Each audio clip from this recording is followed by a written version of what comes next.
cần nun na ca hậu man ni ton lâu in sial kho lâu mi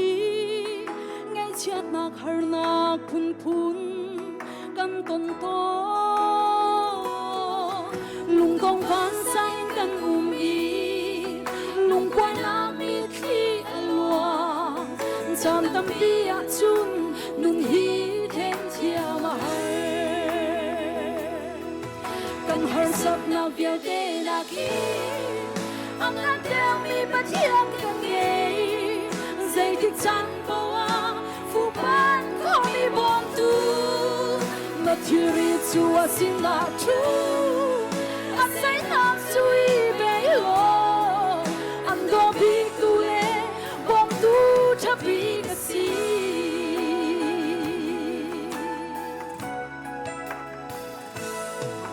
kan tem tuar mi har nak na hi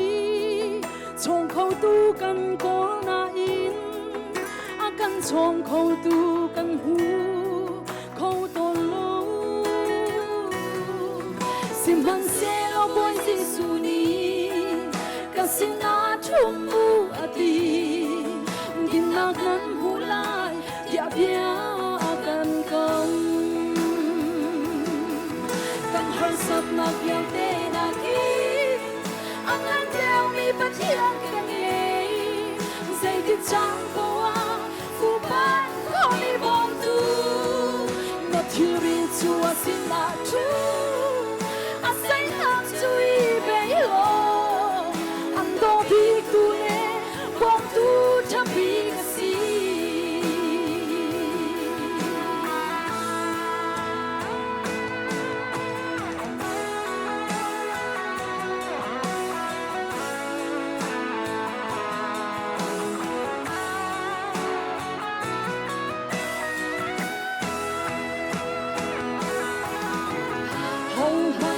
chăm đi anh ước đi lâu dòng bông chân ốc bạc đi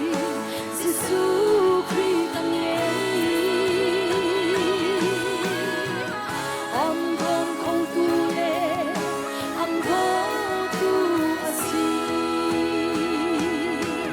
anh không sợ ngọc vào tên là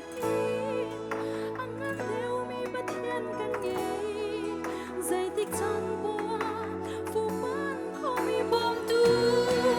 ngọc hiền chúa xin là chúa anh say làm chui bé lo anh to biết tu lệ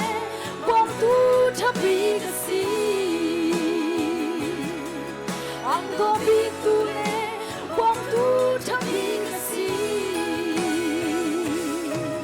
anh to biết tu lệ bom tu thắp bi cái gì